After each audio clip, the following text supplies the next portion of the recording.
You're listening to the Jōrni Podcast. What happens when you give yourself the freedom to follow a new path? Discover more in today's episode. Hi, I'm Petra Brunbauer, and with decades of experience with sadness, pain, anxiety, and stress, I finally figured out how to leave all that behind. And this podcast shows you how to break free permanently so you can reclaim your sanity and find the self-esteem and energy to go after the life you desire. With real talk about mental health, holistic healing, and the tough journey of coming out the other end. This is the Jōrni Podcast. Welcome to today's episode. This episode dives into the concept of giving ourselves permission to pivot and embrace change, even when the future feels uncertain. Through reflections on life's unexpected challenges such as grief, career transitions, and single motherhood, the conversation highlights how these moments can lead to a renewed sense of purpose. We explore how embracing challenge allows us to follow what truly lights us up, no matter where we are in life. Alyssa Smith is a resourceful, positive, and articulate champion of women on their unique paths to awakening and renewed purpose. Pivoting from a lifetime in education and still leading workshops for teachers and leaders worldwide, she is a life purpose and career coach on a mission to inspire women to heed their own quiet, inner voices above all others. After a brief but tumultuous period as an international educator going through grief, the beginning of a divorce and single motherhood, and ultimately a career change, Alyssa discovered her own renewed purpose: to inspire women to unapologetically seek and pursue what lights them up now, rather than sentencing themselves to careers and lives belonging to past versions of themselves. She sees profound beauty and power in women's cloudy and vulnerable moments of awakening when they realize they are ready to pursue a different path, even if it hasn't revealed itself fully. Her superpowers include undiagnosed ADD, her navigational skills in foreign countries, her endless ideas, energy, empathy, warmth, connecting others with the right people, seeing the heart of issues, and listening. Let's meet Alyssa Smith.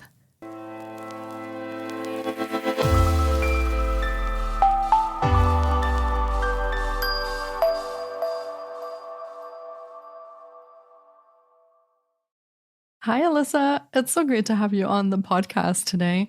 I've been looking forward to getting to chat with you because permission to pivot is such an interesting topic for today's conversation.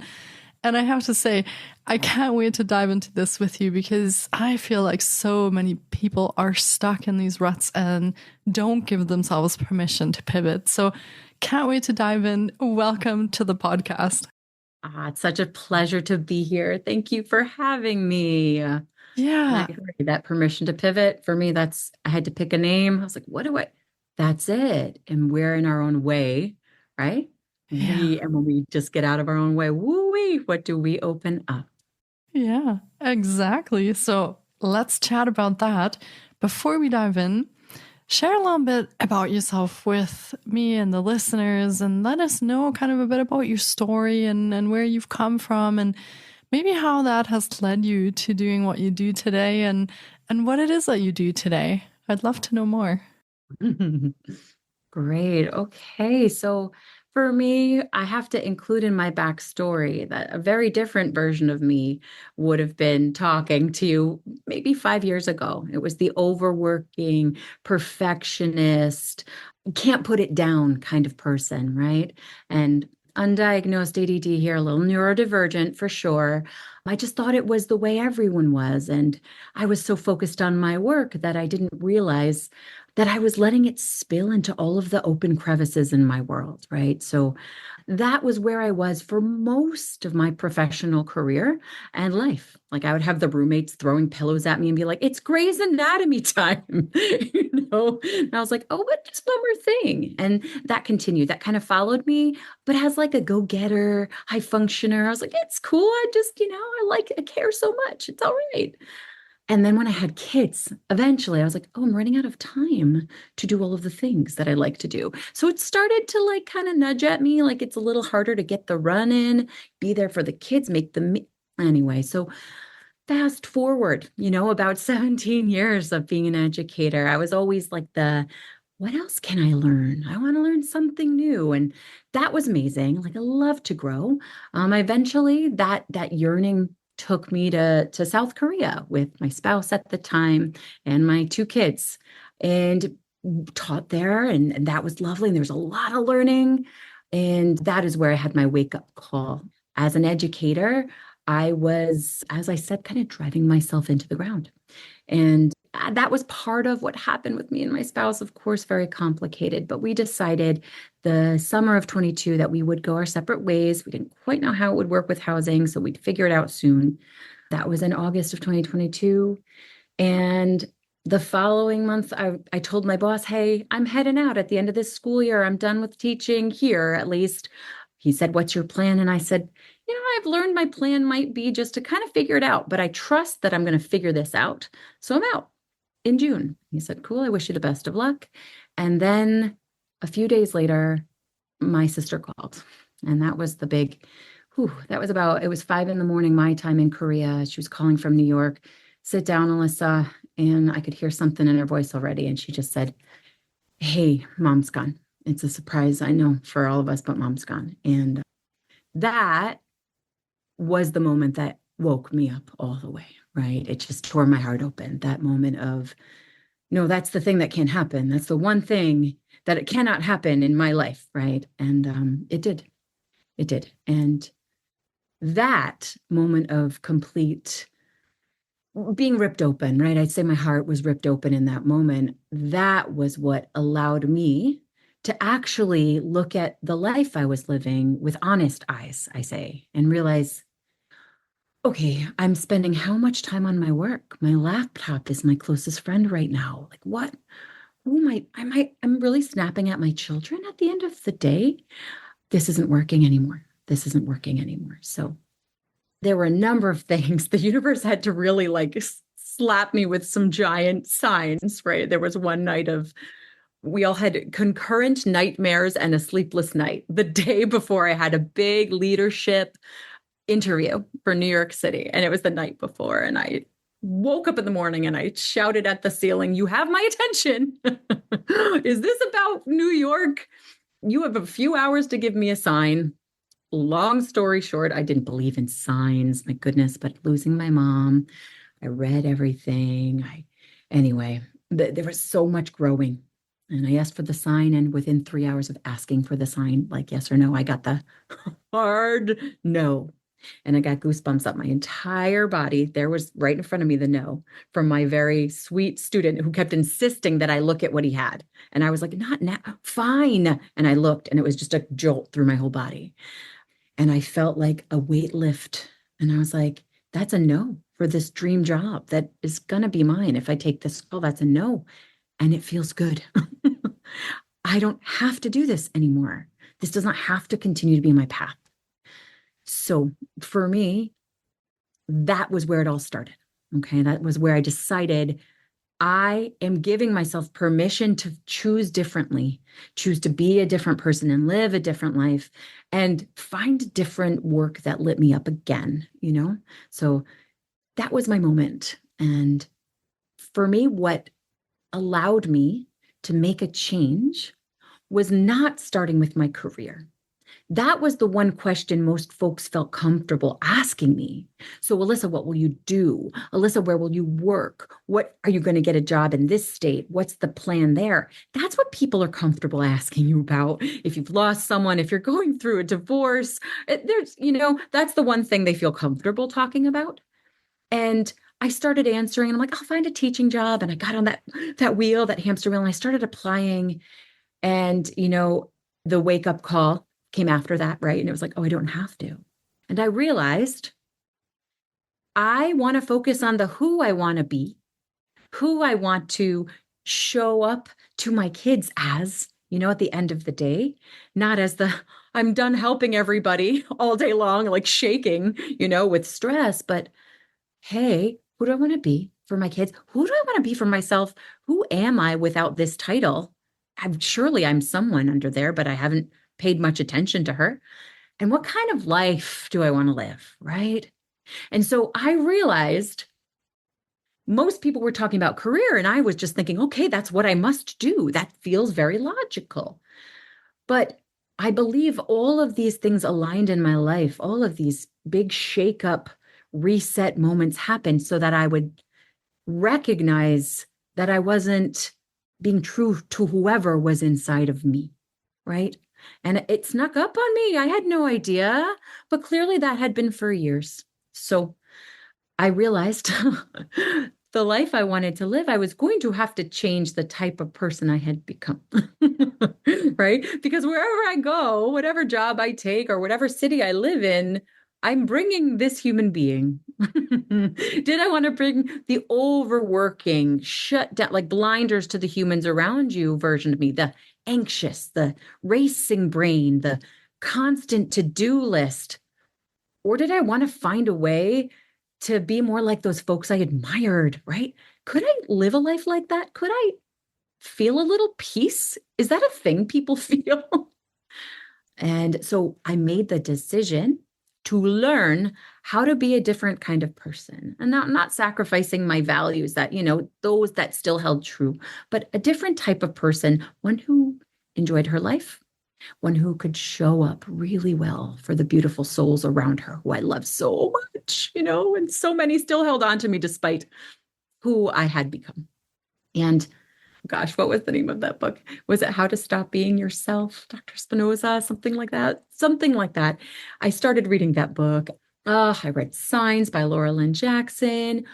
I realized all of these books kept pointing to meditation. It made me laugh. I was like, please, do you know how many thoughts are coming through here?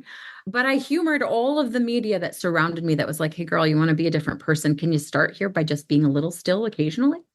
To the girl who couldn't sit through a movie, that was like almost impossible. But what I learned to do was embrace the mess of it. I could sit down on that pillow and just kind of giggle at all of the thoughts coming through, kind of make friends with all of the thoughts that came through and realize, you know what, those thoughts aren't me. They're coming all the time. But the me is the one who can smile and giggle at those thoughts, And I think for me, if I could learn to meditate and actually crave it, I do it every day. I need my peace because I am neurodivergent, right?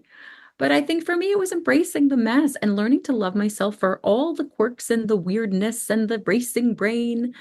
And when I did that, I started to open up to all the beauty around me even more and trusting and getting signs, from the other side, from whatever. I'm not even sure all of the things I believe in, but, these signs, these synchronicities kept lining up for me. So life first, I started to meditate. I started to get back to my yoga practice. I started to walk without constantly needing a podcast in my ears, right? Opening up just to the world that was already around me. Anyway, and I don't even remember how, Petra, I don't know how this happened, but somehow this idea of coaching got to my eyes, my ears, my head. And I had been taking courses about coaching, like instructional coaching in schools, and I had taken those. I loved them. And then this came to my life coaching. What is this like? And I dove in. I dove in because it felt right. Within a few months, I had one certification and I was signed up for 2 more. I moved my girls and me back to America. I had family nearby, and I started my online coaching business.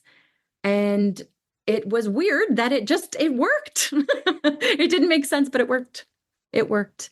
People started coming to me, and eventually I said, wow, folks are coming to me for support in doing what I did, the pivot to a different career, because that's what folks see on the outside, right? So they could see that I changed career.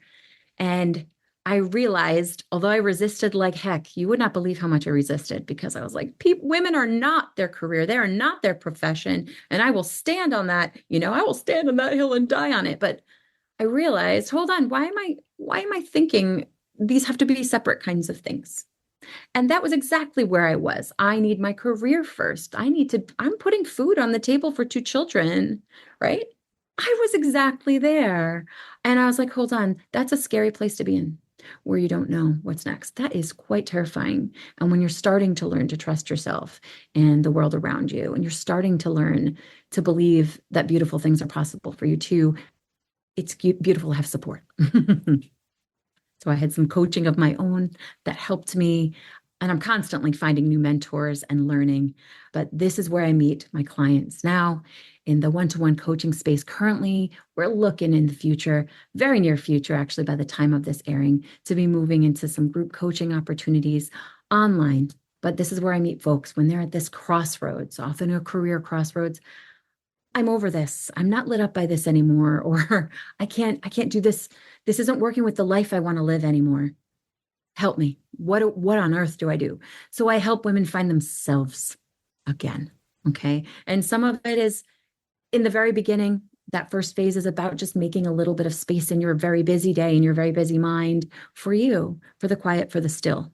Right. And even if it means looking at all the racing thoughts and smiling and embracing them with love and total acceptance, that is a gorgeous start. And we have to start here. I think in our culture, we're so used to looking around us. We're social species. What are they doing? Oh, that's the path. Okay, get the degree, go ahead, find your partner, have some kids. Fantastic, go buy the house, right? That's what we're going to. But for some of us, we realize once we've done those things, we've built a life for a previous version of ourselves that we no longer are. We get to a spot where we're different, we're someone new. So I help women get back in touch with themselves and then start to recognize and appreciate that those unique strengths with them that kind of show up wherever we go, right, Petra? Like you're such a communicator, right? It's so easy for you to just have conversation with folks. I say as I do my monologue right now, but we have these strengths that follow us wherever we are, social settings, and it's helping women to practice identifying these skills within themselves and, reaching out to folks who know and love us dearly and asking them what their take on it is. And then recognizing that those are actual skills that are quite useful because we're all social beings. All the skills we have, they're useful in so many different types of positions and professions, right? And fields. So then we go at the second phase of the coaching I do is we dive into like, okay, let's start talking to everybody. Now we have this idea of what we bring and we've coupled it, I forgot that bit, with the life we want to live and the type of work we want to do. Then we get into our research phase where it's so exciting.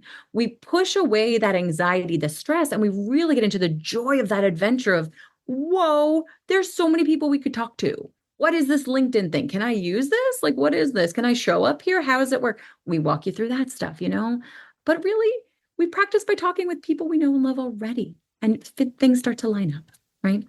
Another piece of that is like experiments. We dive into like, let's try this thing out for a little bit. What's it like? It sounds like you've had that on your journey, right? You try things out and some that you're like, well, that didn't work. Fantastic. We celebrate that. You know what I mean? The no's are really important. We are scientists here designing little experiments about our career. We welcome the no's as well. And we start I take crazy notes. I'm a super nerd. I will do that. I brought that from my past. And we take crazy notes and we're always looking for patterns and we're always coming up with what do we see now? What else pulls us instead of focusing on the no's, we're so used to, oh, it didn't work and feeling badly about ourselves. We learn to celebrate that, celebrate the no because it's getting you closer to your yes. And by the end, it's the more practical things usually, right? Okay, let's practice that elevator pitch. Let's get you interviewed. Let's do a mock interview, right? Let's tidy up that resume and make sure that LinkedIn profile has what it needs to have to really optimize when people are searching. And then for some folks, they choose to stick with me for the transition. So I've got a leader, an educational leader who was a teacher for years and was struggling to break out of that. I want to lead now. I have the degree. We got her there, right? She got that job and now she's in it. But that's also a new, beautiful and scary kind of place to be in. So I do offer that for those folks who have made a leap and they just need to hear like once a month, find their person and share and just have really reflected back to them their own power that is still with them, their own resourcefulness. Like, hey, no matter what comes, you always figure it out, right? And remind them that another resource they have are all the beautiful humans that they've been making relationships with. along the way. So yeah, that's a whole lot. That's a whole lot, Petra. Yeah, thank you for sharing that. I'm going to try and kind of summarize that a little bit so for our listeners. So thank you for sharing that, first of all. And, from what you're saying on losing your mother and then also losing your relationship and grieving for those two things at the same time. And then also it sounded to me like losing your identity a little bit in that whole piece and trying to figure out where you belong in this whole thing. And that happens to us very often along the way, be that through, losing a loved one or even health challenges or getting ill at some point. Those are all really life-changing events where our perspective shifts. And like you said, we had built a life for someone we no longer are at that point. And there's a bit of that disconnect then in how we marry up those two things of this life that we have, but this different person that we are now. So I love how you have navigated that and how you have found your way to sort of a path that now lights you up. And I can tell by looking at you how passionate you are about that. And I just imagine, the change that can make for someone in their life when they are in a life they're not enjoying, a job they no longer enjoy. They can't fully be present with their family or kids because that energy is just missing inside of them. And then coming to a path where all of that comes back to them. So that is such an important shift. And very, very often, I would say in most cases, we feel like we don't have permission to go down that new path. So thank you for pointing to the fact that we can make that choice. And you're this glowing example here today that you can, despite all the hardships, all the difficult things you go through, the challenge that you might not even know. I mean, you had to move countries. You had to figure out what you were going to do for work with your children, right? These are all big, big questions.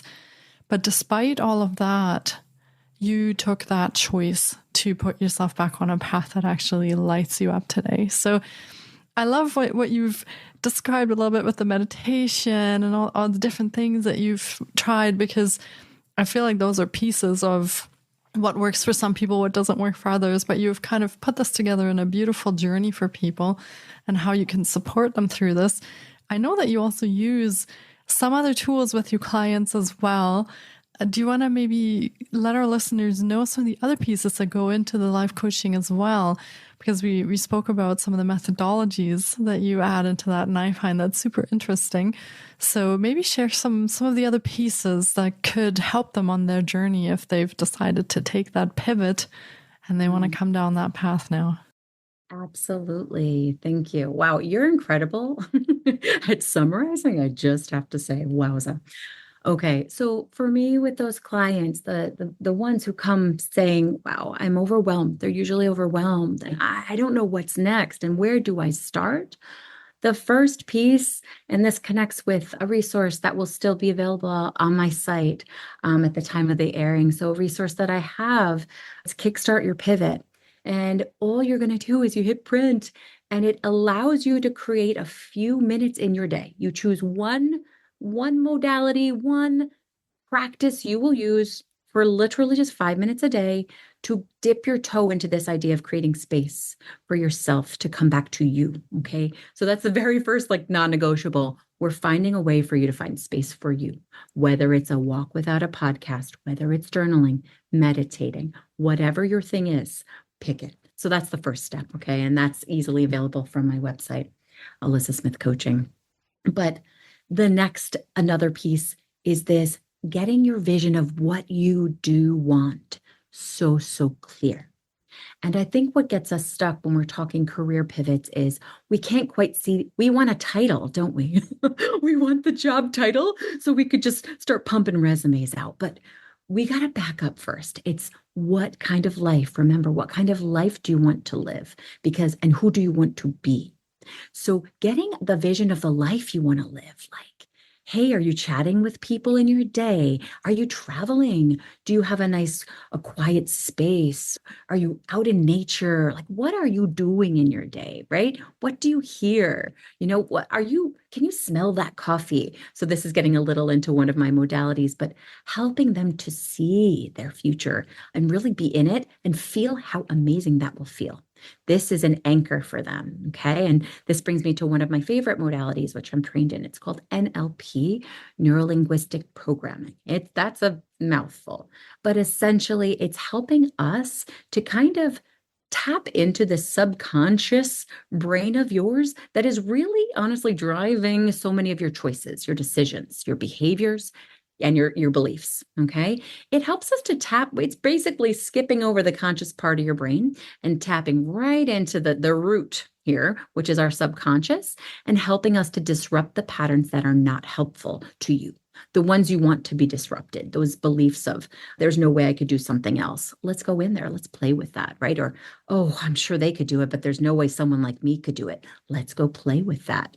I have one client who just loved her confidence anchor. And this is, you have a little physical anchor in your body and you can trigger beautiful flooding feelings that empower you to move forward in a great way. So NLP, that helps with the envisioning. There's a gorgeous timeline techniques we can use.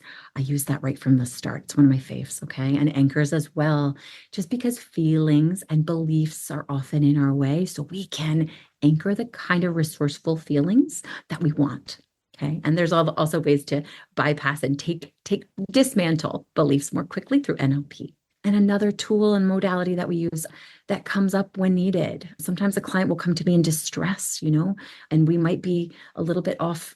It's not about the career. It's something personal that happened. This was a couple months back, happened with one of my clients. And we did tapping to get through the anxiety of the present moment. And by the end of the call, she was then bringing me back like, okay, let's get back to task. And I just had to pause and say, can we just celebrate what you've just accomplished? Like mastering your state. And now here you are ready to go. It's so amazing to witness. So that's a big piece of it. Those are two of the modalities I use, but there's so many things that you pick up and you learn over the years and you can incorporate. So I'm just honored to try things out and to have the sort of clients that are open to trying new things. Yeah. And, that actually brings up a really great point that these healing journeys they may have some common elements, but they're very individual to each person. And whatever works for you might not work for me, might not work for another client. And to have that flexibility to suggest different things or to offer up different ways that we could kind of work with the challenges or work with what's going on in their lives, I think it's a really important thing, because I think when we tell someone, oh, try this because it will work, we don't actually know that it might not work for them. So it's great to keep that open mind and have just a few things in your toolbox that you can bring out and say, hey, we can try some of these things and see what works on your journey and what you align with. Because it introduces your clients also to many different ways that a problem or challenge could be approached. So I love that. And I'm a big fan of NLP as well. So yeah, I've seen some of the powerful things. Same with tapping, right? There's a lot of powerful things that happen with those modalities. So yeah, wonderful choices. And how did you start off? You talked a little bit about meditation and that helped you sort of come into that here and now space a bit more. What other things helped you on that journey? Because making a pivot like that can be, I almost want to say breathtaking, because as you're kind of staring into that abyss of not knowing where you're going, and you're like, I'm going to take that jump. There's a million things that happen in your head and you're scared. And especially if you're responsible for little human beings, right? You have to think about all those things. So outside of meditation, I would assume NLP probably was another tool in tapping. Anything else that helped you along that journey to make that pivot? So getting help for me was another big step. So accessing a coach that could support me It was a little bit, it ended up being a little executive functioning to help me prioritize and, modalities that I don't use that help me with anxiety, breath work, huge for me personally, though I'm not officially trained. Breath work is another beautiful, beautiful thing that helped me. Journaling, I got that in one of my meditations, like write things down, Alyssa. That helps me to process. It helps me to get the emotions out, the overwhelm. And when I write things down, it's sometimes like it's as if you're listening to a friend and it's separate and you can look at it and go, I understand. Okay, here's what's going on. Here's the feeling. Here's what I need to offer myself. Here's what I need to remind myself. Leaning into any people that will listen to you and validate for you, right? And that could be friends, honestly, just who hear you and help you to feel safe and supported, because the truth is we are, people don't go, you're leaving, you're changing careers. Okay, that's it. We can't be friends anymore. You're not a X, right? Like, no, that's not how it works. That helps too. So reaching out to people, not being scared to share what you're going through. You're not a burden to your friends when you have a challenge. You're offering the opportunity for them to support you. And friends love being able to do that. They honestly do. And so do strangers, come to think of it. Honestly, we are all so connected. And I realize when we are able to share what we're honestly going through with a level of vulnerability that feels right for you, you will find that you are supported in ways that you wouldn't have been had you held it. You know what I mean? Which I was guilty of doing for a long time with my marriage and my anxiety. It's so freeing to just do that. And yes, the abyss, my gosh, looking down into that abyss and going, oh my, what am I doing?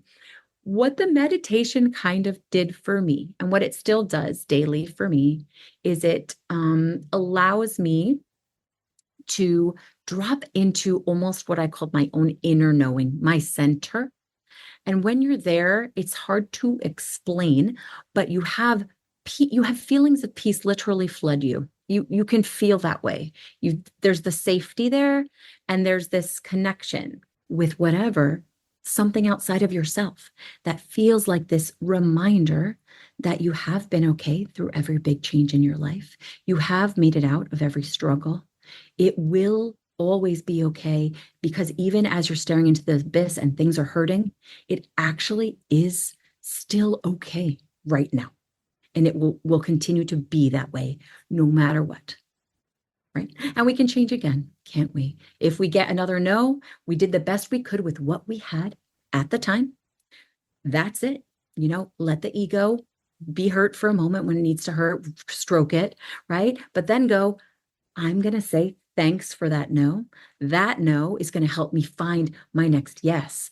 Thank you, universe. Thank you, whatever I believe in. Gratitude for real gratitude, not fake gratitude, but like, thank you for helping me to avoid another few years in a path that wouldn't serve me, right? Or really serve others, or where I'd be kind of hiding still. Is that just another path like this one?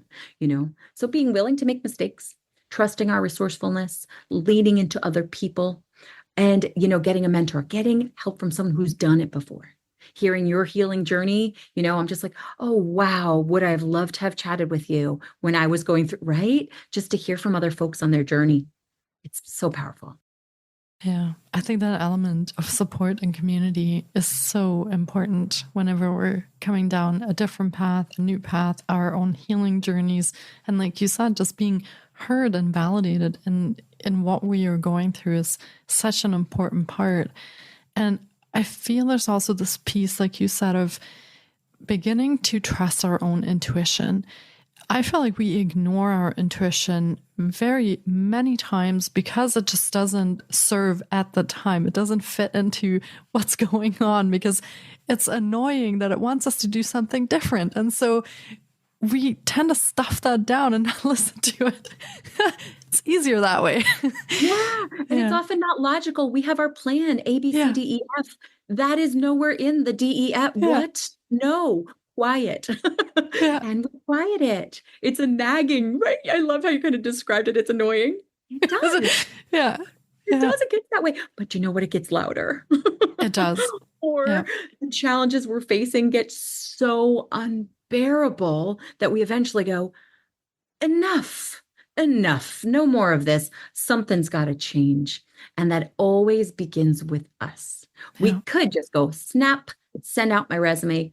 Yep, pick up the phone, call the person, get the job, and move, and boom, here we go.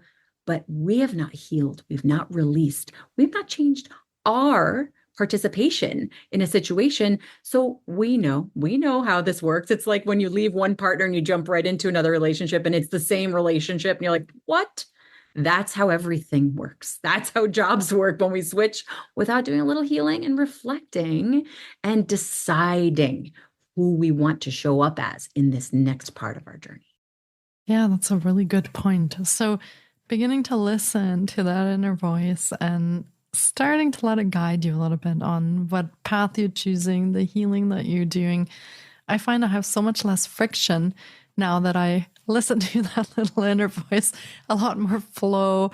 And I feel like I'm just not going upstream so many times. It felt like that so often that I was struggling so hard and pushing so hard for things.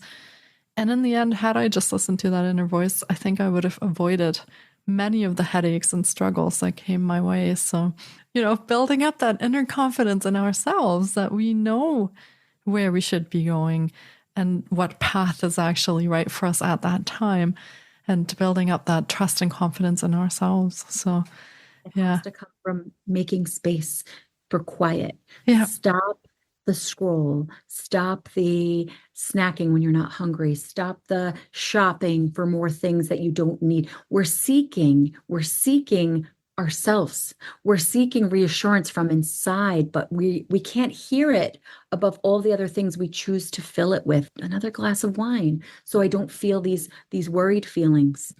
What happens is actually they start to go away when we just allow the feelings to be. The worry starts to drip off, doesn't it? Yeah, excellent point. And yeah, so thank you for sharing all of that with us. And if our listeners are curious, or maybe they are at a point in their lives where they're wanting to make a pivot, they've thought about it, but they're not quite sure how to do that, how can they work with you? How can they get in touch? And how can they connect with you in this journey that they may be going on in their own lives?